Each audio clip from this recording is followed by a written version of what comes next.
नमस्कार दोस्तों, स्वागत है आपका स्टडी फॉर सिविल सर्विसेज में। वीडियो को पूरा देखिए। कोई भी आपका फीडबैक है, कोई सजेशन है, तुरंत वीडियो में कमेंट करके जरूर बताइए। अच्छा लगे तो वीडियो लाइक जरूर कर लीजिए और ऐसे वीडियो लगातार फ्री में पाने के लिए चैनल को तुरंत सब्सक्राइब कर लीजिए और बेल आइकन को जरूर टैप कर लीजिए ताकि आगे भी सारे वीडियो आपको मिलते रहे। यूट्यूब में फॉलो करते हैं तो प्लीज ये वाला फ्री टेलीग्राम चैनल जरूर ज्वाइन कर लीजिएगा। सारे नोटिफिकेशन, सारे अपडेट यहीं पे आते हैं, ध्यान रखिएगा। स्टडी फॉर सिविल सर्विसेज का कोई भी पेड ग्रुप अगर आपको ज्वाइन करना है तो सिर्फ 85648053096960860894834455 यही नंबर है हमारे, सिर्फ जहां पे कॉल या व्हाट्सएप कर सकते हैं। इंस्टाग्राम पे हमारा पेज जरूर फॉलो कर लीजिएगा, study for civil dot services है। ट्विटर पे हमको जरूर फॉलो कर लीजिएगा, @स्टडी फॉर सिविल्स है। Hello everyone, welcome you all to study for civil services. आज की हमारी डेट है 4 अप्रैल और 4 अप्रैल के हमारे इंपॉर्टेंट आर्टिकल्स को देख लेते हैं। सबसे पहला रिजर्वेशन के ऊपर, फिर है राइट टू हेल्थ, स्वास्थ्य के लिए अधिकार, फिर है प्रतिस्पर्धा संशोधन विधेयक, कंपटीशन अमेंडमेंट बिल, फिर है सोलर फोटोवोल्टेइक वेस्ट डिसइन्वेस्टमेंट और स्वच्छ वायु के लिए प्रयास करना। तो सबसे पहला हमारा इसमें आर्टिकल रिजर्वेशन का है। क्यों भाई, अभी क्या आ रहा है? अभी आप भी जानते हैं कि अभी जो कर्नाटका है वहां पर इलेक्शंस जो है वो अभी उनकी तैयारी चल रही है। वहां पे इलेक्शंस का प्रोसेस स्टार्ट हुआ है। तो उस इलेक्शन के प्रोसेस में कर्नाटका जो है उन्होंने ईडब्ल्यूएस कोटे के लिए 10% के रिजर्वेशन जो है ना उसको नोटिफिकेशन दिया है कि 10% रिजर्वेशन दी जाएगी। तो देखिए, रिजर्वेशन होता क्या है? रिजर्वेशन एक तरीके का एक ऐसा सोसाइटी एक ऐसा एक्शन होता है जिसके अंदर हम कानूनी सेवा, शैक्षणिक संस्थान, इन सब में सामाजिक और शैक्षिक रूप से जितने भी पिछड़े वर्ग है ना हमारे, और पिछड़े वर्गों में जो भी अनुसूचित जातियां हैं, जनजातियां हैं, या कोई भी आप कह लीजिए, मतलब जिनको यहाँ पर अभी आगे बढ़ने की जरूरत है, उनके लिए हम लोग यहाँ पर किसी तरीके का एक बेटरमेंट के लिए यहाँ पे चीजों को लेके आते हैं। ठीक है, उसे हम क्या कहते हैं यहाँ पर? रिजर्वेशन। तो रिजर्वेशन जो है यहाँ पर वो किस चीज के लिए, मतलब हमारे कॉन्स्टिट्यूशन में रिजर्वेशन के बारे में लिखा हुआ है? तो यस, बिल्कुल लिखा हुआ है। हमारे कॉन्स्टिट्यूशन में भी आर्टिकल 15 में साफ साफ लिखा हुआ है कि भाई जो भी स्केड्यूल कास्ट, स्केड्यूल ट्राइब्स में एजुकेशन या सोशली बैकवर्ड क्लासेस हैं, उनको यहाँ पर क्या दिया जाएगा? रिजर्वेशन मिलना चाहिए। और आर्टिकल 16 का क्लॉज 4 भी कहता है कि कभी भी बैकवर्ड क्लासेस के लिए, जितनी भी हमारे पिछड़े वर्ग हैं, उनको यहाँ पर जो है उनके उनके पदों में नियुक्ति करना या उनके लिए कोई आरक्षण करना, उन सबके प्रावधान भी यहाँ पर दिए गए हैं। आर्टिकल 46 भी कहता है डीपीएसपी का कि सरकार को जो है एजुकेशन और इकोनॉमिक इंटरेस्ट के लिए, जो हमारी स्केड्यूल कास्ट और स्केड्यूल ट्राइब पीपल है, उनको अगर कोई भी सोशल इनजस्टिस होता है, उनके साथ कोई भी सामाजिक अन्याय होता है, शोषण होता है, तो वहां पर उनकी क्या की जाएगी? रक्षा की जाएगी। ऐसे ही आर्टिकल 243 डी जो है, ये हमारे 73rd अमेंडमेंट एक्ट 1992 के तहत ऐड किया गया, जिसमें ये बोला गया कि एससी और एसटी के लिए हर पंचायत की सीट में आपको रिजर्वेशन का प्रावधान देना है। फिर 243 टी ये कहता है कि भाई एससी एसटी जो है उनको हर म्युनिसिपैलिटी में क्या मिलनी चाहिए? रिजर्वेशन का प्रावधान होना चाहिए। 330 भी यही बोलता है कि भाई लोकसभा की सीट्स भी होनी चाहिए, और आज के समय में है भी 84 जो है वो अकेली शेड्यूल कास्ट की सीट्स दी गई हैं। 332 भी यही कहता है। अब कई बार ऐसा हुआ है कि भाई जो ओबीसी है ना, उसमें भी आगे सब कैटेगराइजेशन बनाई गई है। सब कैटेगराइजेशन का मतलब है उसमें भी और बहुत सारी कैटेगरीज बनाई गई है, जिसमें 27% रिजर्वेशन उनको जॉब्स में मिलता है। बाकी क्या है ना, आज के टाइम पे क्या हो रहा है कि आरक्षण की मांग जो है ना, वो बहुत सारी जातियां जो है ना वो आरक्षण की मांग ज्यादा कर रही है। या मुसलमान और ईसाई है ना, उनको ज्यादा और आरक्षण जो है यहाँ पर दिया जा रहा है। तो अनुसूचित जाति समुदाय के एक सदस्य के रूप में जो भी रोजगार और शिक्षण के अवसर होते हैं, उसमें संवैधानिक अधिकार संविधान आदेश 1950 के अनुसार केवल हिंदू, सिख या बौद्ध धर्म के ही लोगों को दिया जा रहा है। बाकी प्राइवेट सेक्टर के ऊपर भी यहाँ पर बात है। और इनसे जुड़े हुए कुछ इश्यूज को देख लेते हैं, जैसे कि कई बार क्या होता है कि गुणतंत्र पर वाद विवाद किया जाता है, सीमित प्रभाव रहता है इसका, और प्रमुख जातियों का काफी ज्यादा विरोध देखने को मिलता है। क्योंकि क्या होता है ना कि आरक्षण होता है तो बाकी जो प्रमुख जातियां है ना, उनको कई बार प्रतिरोध का सामना जो है वो करना पड़ता है। राजनीतिक जोड़ तोड़ भी देखने को मिलते हैं, और इनको अपर्याप्त कार्यान्वयन, मतलब कि अपर्याप्त तरीके से कार्यान्वयन दिया जाता है। आगे के टाइम पे क्या है, अगर देखिए रिजर्वेशन ऐसे ही बढ़ता गया लेकिन वह है कि अगर अगर आपको रिजर्वेशन करना भी है तो उसके लिए प्रभावी कार्यान्वयन, मतलब कि उसको एक प्रॉपर तरीके से इम्प्लीमेंटेशन, उसको प्रॉपर तरीके से एग्जीक्यूट करना, वो बहुत जरूरी है भारत के अंदर, क्योंकि अगर ये नहीं होगा तब तक फिर उसका कोई फायदा नहीं। और जो भी रिजर्वेशन है, अगर आप उसको उसको बढ़ाना चाहते हो तो, और जितने भी पिछड़े वर्ग हैं जिनको हम शामिल करने की सोच सकते हैं या जरूरत है जिनको शामिल करने की, उसके लिए होना चाहिए। क्रीमी लेयर के मुद्दों का समाधान करना और आरक्षण के लाभ से क्रीमी लेयर को बाहर करने की आवश्यकता है, ताकि सुनिश्चित किया जा सके कि लाभ सबसे ज्यादा जो वंचित वर्ग है ना, उन तक पहुंच रहे हैं। ये बहुत जरूरी है। और साथ ही साथ जो गुणवत्ता शिक्षा होती है, गुण आधारित सकारात्मक कार्यवाही है, इन सबको प्रोत्साहित करने की भी जिम्मेदारी होती है। और साथ ही साथ सोशल अवेयरनेस, समाज की जागरूकता, और इन सबको प्रोत्साहित करने की जरूरत है, सकारात्मक कार्रवाई करने की जरूरत है, नई नई नीतियां बनाने की जरूरत है, उनको आवश्यकता, उनको समझने की जरूरत है, और उसी में आगे उसी को और ज्यादा प्रोत्साहित करने के उद्देश्य से जाति और आरक्षण के मुद्दों में आपस में जो भी सामाजिक जागरूकता होती है, संवाद होते हैं, उन सबको भी आगे बढ़ाने की जरूरत देखने को मिलती है। ठीक है भाई, समझ रहे हैं सब लोग? इस तरीके से क्वेश्चंस जो है वो बनते हैं।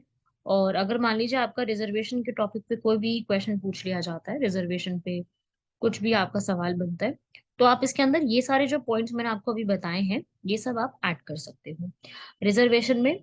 क्योंकि रिजर्वेशन एक important, one of the important topic में मैं कहूंगी आता है। और हाई चांस होता है कि कई बार उससे जो है क्वेश्चन पूछ लिया जाता है। तो आप लोग इसको अच्छे से पढ़ सकते हैं, और इसमें से जो लिखा हुआ है उसको आप अपने मेंस के आंसर के लिए अपना नोट डाउन कर सकते हैं। ठीक है भाई, चलिए आगे बढ़ते हैं इसके बाद। नेक्स्ट है हमारा राइट टू हेल्थ। देखिए भाई, हेल्थ के ऊपर हम बात करें, अगर ह्यूमन लाइफ सबसे ऊपर होती है, राजस्थान की सरकार ने अभी हेल्थ का एक्ट पास करा, सभी लोग जानते हैं। मैंने अपने इस टॉपिक को वीकली करंट अफेयर्स में भी इस पूरे को कवर अप किया है।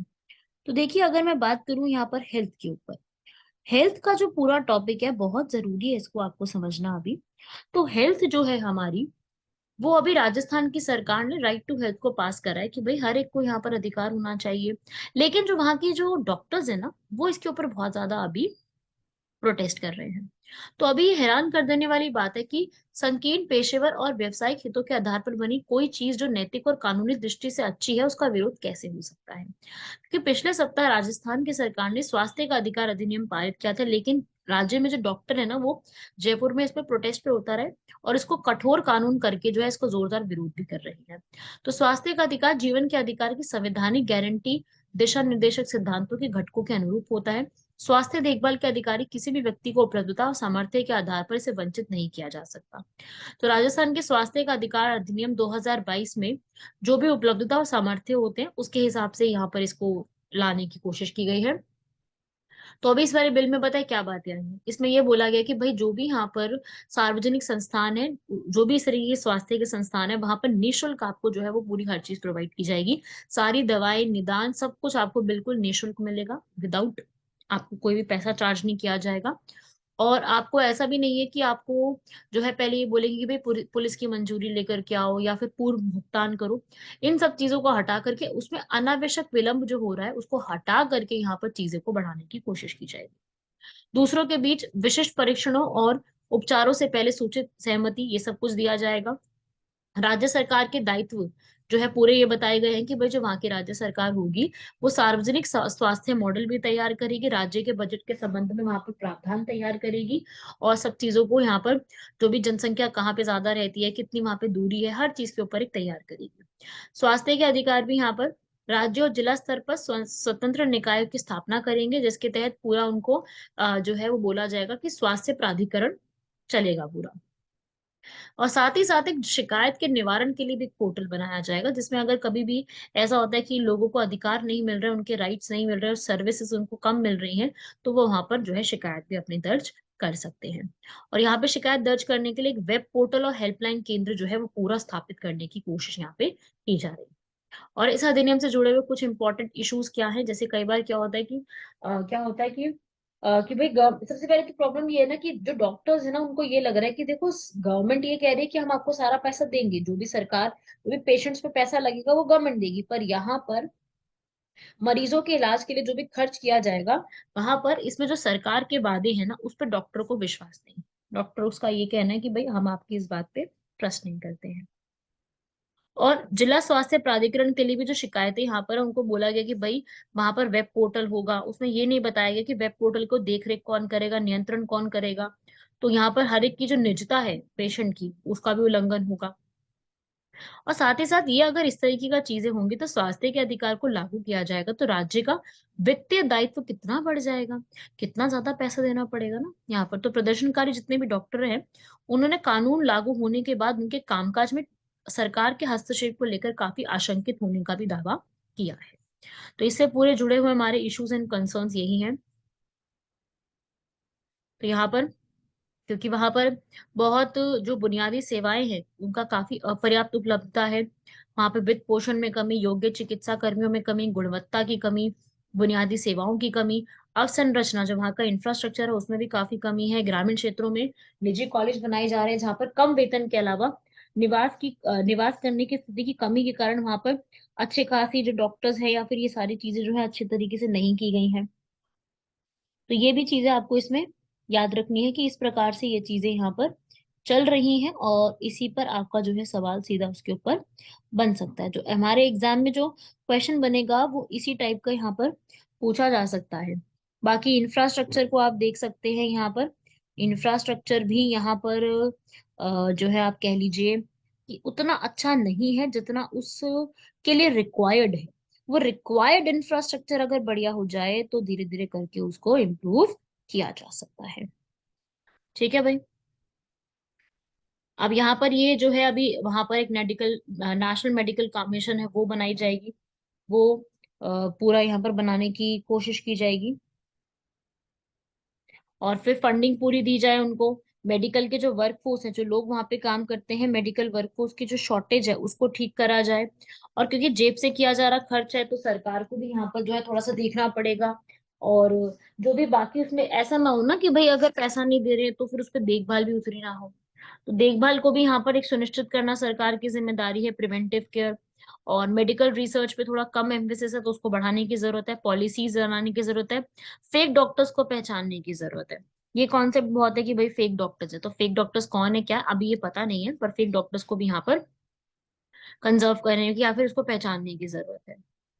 ठीक है। ठीक है भाई। तो ये भी आपको याद रखना है। फिर इसके बाद इम्प्रूविंग इंफ्रास्ट्रक्चर, मतलब कि अवसंरचना में सुधार करने की कोशिश की जा रही है कि भाई क्या बनाने चाहिए। सार्वजनिक अस्पतालों को यहाँ पर बनाना है, उसमें इंफ्रास्ट्रक्चर भी तो सही करने पड़ेंगे ना, सिर्फ बनाने का क्या फायदा है। और प्राइवेट हॉस्पिटल्स को और ज्यादा यहाँ पर, क्योंकि अब उन पे भी काफी बर्डन बढ़ जाएगा, दक्षता में वृद्धि होगी, करने की जरूरत है। टेक्नोलॉजी जो भी आज जितनी भी बेटर बना सकते हैं टेक्नोलॉजी, उसको बनाने की जरूरत है और लोगों को अवेयर करने की जरूरत है। आगे बढ़ते हैं। अभी सरकार ने लोकसभा में कंपटीशन अमेंडमेंट बिल, प्रतिस्पर्धा संशोधन विधेयक को पास करा है। तो अब ये क्या है, प्रति प्रति स्पर्धा जो है, कंपटीशन का क्या है। देखिए भाई, कंपटीशन है तो वही है, जितनी भी बड़ी बड़ी कंपनीज होगी उनके बीच में यहाँ पर एक कंपटीशन इंक्रीज करने के लिए ये है। जितनी भी टेक कंपनीज है, वो क्या होता है कि आमतौर पर अमेरिका और यूरोप जैसे अन्य क्षेत्रों में अपनी आय की तुलना में भारत के संचालन से कम राजस्व अर्जित करती हैं, इंडिया में कम है। तो यहाँ पर जो हमारी कंपटीशन कमीशन ऑफ इंडिया है, सीसीआई, उन्होंने ये बोला है कि हम क्या करने वाले हैं, हम अभी बहुत ज्यादा विलय करना और अधिग्रहण करना, मर्जर्स एंड एक्विजिशंस को जो है यहाँ पर करेंगे, और करीब करीब दोनों पक्षों का भारत में पर्याप्त व्यावसायिक संचालन करने की कोशिश करेंगे। तो जितने भी संबंधित संस्थाएं हैं उनके लिए स्वीकृति प्राप्त करना अनिवार्य होगा। तो जितने भी बड़ी बड़ी बिग टेक फर्म्स है, बिग टेक फर्म्स क्या होती हैं, जो कि बहुत बड़े लेवल पे लोगों को इन्फ्लुएंस करती है, बहुत बड़े लेवल पे काम कर रही है, जैसे कि एप्पल, गूगल, फेसबुक, माइक्रोसॉफ्ट, ये सारी कंपनीज जो है ये बहुत बड़े लेवल पे पूरे वर्ल्ड की इकोनॉमी पे काम कर रही है। भारत में जितनी भी तकनीकी नवाचार है, डिजिटल संचार है, ऑनलाइन प्लेटफॉर्म है, सबको एक बेहतर रूप से यहाँ पर जो है एक आकार देने में बहुत बड़ी भूमिका ये निभा रही है। भारत में अगर कंपटीशन कमीशन की मैं बात करूं तो ये 2002 में बनाई गई थी, और इसको दोबारा से फिर जो है प्रॉपरली 2009 में बनाया गया था, जो कि सारी चीजों को सॉल्व करती है। जो भी कंपटीशन से जुड़ी हुई जितनी भी चीजें हैं, उनको ये पूरा देखने के लिए एलिजिबल है। आप यहाँ पे देख सकते हो, ये पूरी कंपटीशन कमीशन जो है सीसीआई की, यहाँ पर जो भी सर्च करना, जब्त करना जो है, 2000 करोड़ से ऊपर जितनी भी डील्स है, वो उससे पहले नहीं, उससे पहले की जितनी भी डील्स है उसको सॉल्व करना, ओपन मार्केट परचेजेस को देखना, मटेरियल इन्फ्लुएंस को देखना, डिजिटल मार्केट्स को और बेटर तरीके से काम कराना। तो कंपटीशन कमीशन ऑफ इंडिया इस चीज के लिए भारत में कार्यरत है। Fourth article, solar photovoltaic waste. भारत में जो सोलर फोटोवोल्टेइक अपशिष्ट है, वो यहाँ पर जितने भी वेस्ट मैनेजमेंट है उसको कैसे ठीक करेगा। देखिए, फोटोवोल्टेइक वेस्ट जो है ना, वो एक तरीके से इलेक्ट्रॉनिक वेस्ट है, जिसमें क्या होगा कि जो भी सोलर पैनल्स और फोटोवोल्टेइक डिवाइसेस ने जनरेट किया है, वहां पर क्या होगा, वो सनलाइट को इलेक्ट्रिकल एनर्जी में बदल देगा। फोटोवोल्टेइक डिवाइसेस जो है, एक ऐसा उसमें मटेरियल लगाया जाएगा जिससे वो सनलाइट को इलेक्ट्रिकल एनर्जी में बदल देगा। एक सिंगल फोटोवोल्टेइक सेल जो है ना, उसको सेल कहेंगे, डिवाइस को सेल कहेंगे, और वो सेल्स पूरे एक साथ होंगे चेन्स पे, ताकि एक बहुत बड़ी यूनिट बन जाए। उसे पैनल कहते हैं। बहुत सारे सेल्स को इकट्ठा कर दो, दैट विल बिकम पैनल। और 90% ऑफ द कंपोनेंट जितने भी बने हुए हैं वो सारे रिसाइकलेबल हैं, पुनर्चक्रण योग्य हैं। और बहुत सारे उसके अंदर जो है हैवी मेटल्स लगे हुए हैं, जैसे कि cadmium, copper, lead, antimony, selenium. Cadmium, तांबा, सीसा, सुरमा, सेलेनियम जैसी भारी धातुएं, और जब उन्हें सेवा से बाहर कर दिया जाता है या वो टूट जाते हैं तो उन्हें खतरनाक अपशिष्ट के रूप में भी कहा जाता है। तो वो ये फोटोवोल्टेइक सेल जो है वो 3% इलेक्ट्रिसिटी बनाएगा यहाँ पर। और ये जो पूरी रिपोर्ट है यहाँ पर, वो किसने तैयार करी है? ये यहाँ पर तैयार करी है इंटरनेशनल रिन्यूएबल एनर्जी एजेंसी, अंतर्राष्ट्रीय नवीकरणीय ऊर्जा एजेंसी और अंतर्राष्ट्रीय ऊर्जा agency photovoltaic power system programme, इन सब ने इसको यहाँ पर तैयार किया है। और पूरी तरीके से हम इसको अगर लेकर के आए तो हमारा बहुत सारा पैसा जो है वो इस चीज के लिए बच सकता है। अभी की अगर मैं भारत की बात करूं कि सोलर फोटोवोल्टेइक वेस्ट भारत में कितना है, तो हमारे भारत की national solar energy federation of India ने जो रिपोर्ट तैयार किया, उनके हिसाब से 34,600 टन जो है पूरा सोलर वेस्ट भारत में आता है। 2030 तक इतना आएगा। ठीक है। अभी तक भारत ने सोलर वेस्ट को अलग से ट्रीट नहीं करा, उसके लिए कोई अलग से सेपरेट नहीं है, वो पूरा एक साथ ही, जितना भी वेस्ट है वो एक साथ ही यहाँ पर ट्रीट किया जाता है। इसके लिए अलग से कमेटी भी बनाई गई है यहाँ पर, जो कि पूरा इसको सॉल्व करेगा। तो देखो, अभी बहुत से चैलेंजेस हैं, जैसे कि अभी इसको अनौपचारिक प्रबंधन, अभी तक इसके लिए पूरी तैयारी नहीं है, इसका पूरा आइडिया नहीं है कि इसको किस प्रकार से यहाँ पर अपशिष्टों को तैयार किया जाएगा, देखा जाएगा, इसके लिए पूरी अभी कोई एक तैयारी नहीं है।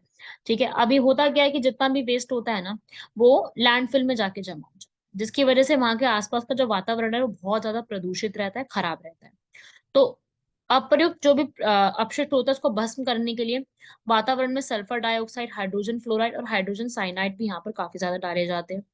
इनका कोई पृथक्करण नहीं है, कोई सेग्रीगेशन नहीं है कि भी अलग अलग करके रखे इनको।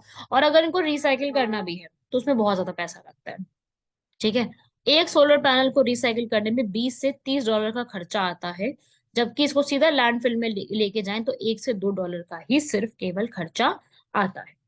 उपयुक्त प्रोत्साहन और योजनाओं में व्यवसाय निवेश की कमी के कारण पुनर्नवीकरण करते हुए पीवी अपशिष्ट का पुनर्उपयोग करने के लिए भारत में बाजारों की अभी तक आज भी कमी चल रही है। तो सरकार यही है कि रिसाइकलिंग हम कैसे करें, इसके नए नए तैयार करना, इसमें जो है इंसेंटिव देना, नए नए ग्रीन सर्टिफिकेट्स को इशू करना, इसके लिए सरकार की कोशिश यहाँ पर जो है, सरकार ने कोशिश करी है कि इसको हम इस तरीके से इम्प्रूव कर सकते हैं। पर इसके लिए अभी भी कोई भी एज सच कोई प्रावधान नहीं है। और सरकार जो है यहाँ पर इसके लिए ई वेस्ट की एक गाइडलाइंस तैयार करेगी, जिसमें पूरा ई वेस्ट की सारी चीजों को इंक्लूड किया जाएगा। सोलर पैनल से जितना भी वेस्ट निकलता है वो बहुत ही हार्मफुल होता है, क्योंकि उससे क्या निकलते हैं, टॉक्सिक मटेरियल्स और ऐसे मिनरल्स जो कि ग्राउंड में जाकर के जो है जमीन में जाकर के रिस जाती है। इसको ठीक करने की जरूरत है, और साथ ही साथ टेक्नोलॉजी को इम्प्रूव करने की जरूरत है। पूरे भारत के अंदर संवेदीकरण अधिनियम को लेकर के आना, पीवी अपशिष्ट प्रबंधन पर जागरूकता कार्यक्रम करना, ये सब चीजें काफी ज्यादा लाभकारी साबित हो सकती है। फिफ्थ टॉपिक है हमारा विनिवेश।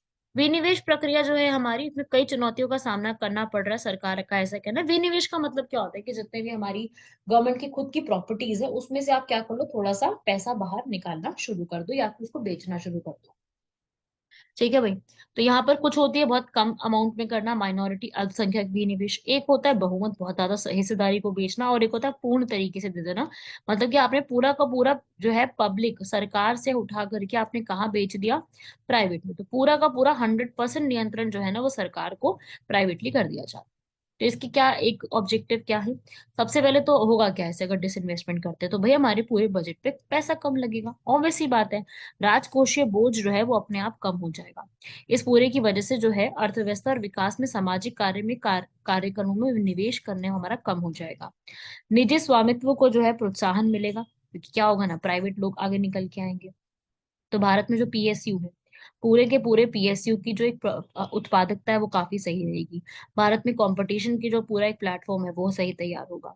तो वही है कि भाई डिसइन्वेस्टमेंट, ये पूरी चीज है। डिसइन्वेस्टमेंट जो है प्राइवेटली बिल्कुल आगे बढ़ा सकती है, लेकिन वही है कि अगर हमें पब्लिक सेक्टर में जो है, यहाँ पर ये भी एक प्रॉब्लम होती है कि गवर्नमेंट जो है वो अपनी यहाँ पर चीजें बेच देती है।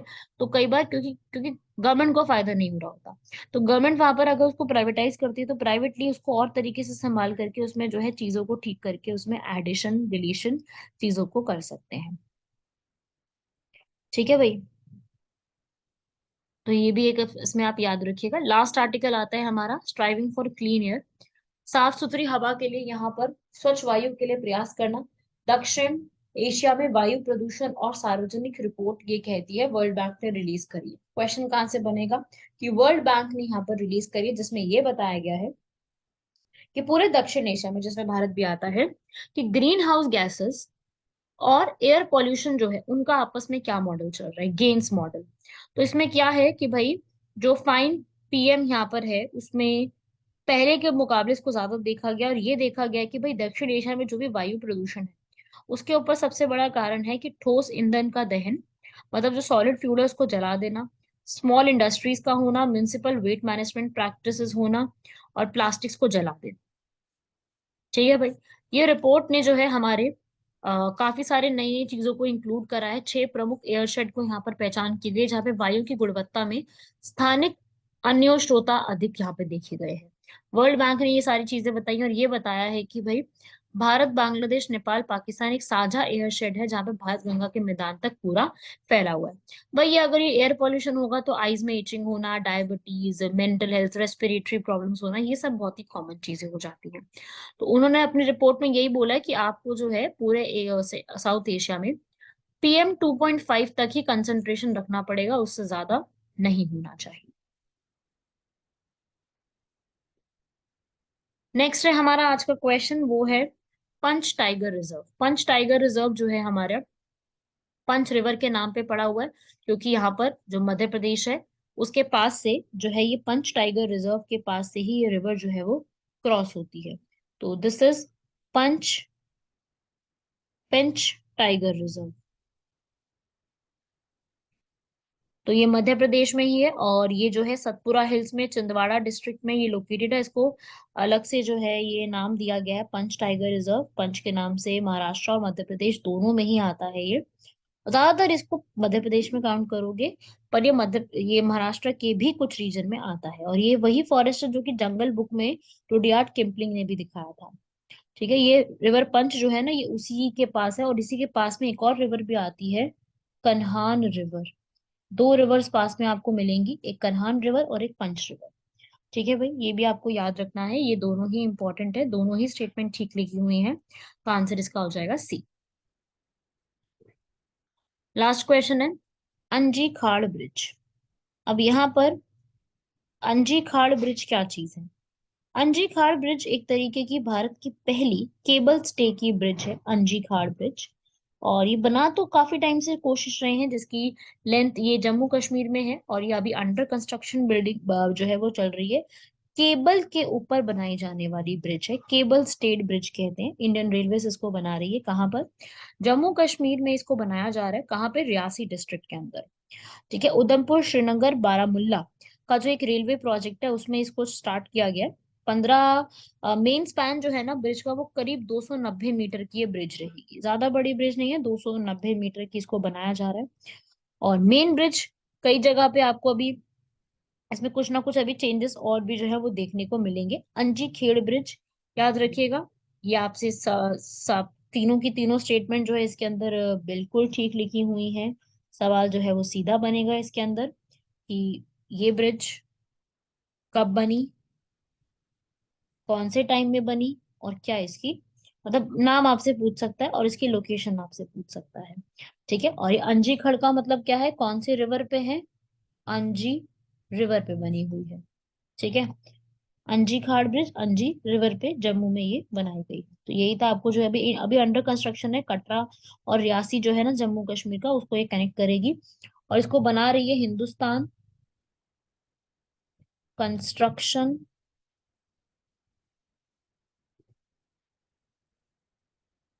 कंपनी। ठीक है भाई, याद रखिएगा इसको। ये थे आज के हमारे पूरे आर्टिकल्स, इसको आपको याद रखना है। कंप्लीट कीजिएगा यहाँ तक, बाकी मिलते हैं आप लोगों से नेक्स्ट लेक्चर में। धन्यवाद, शुक्रिया, जय हिंद।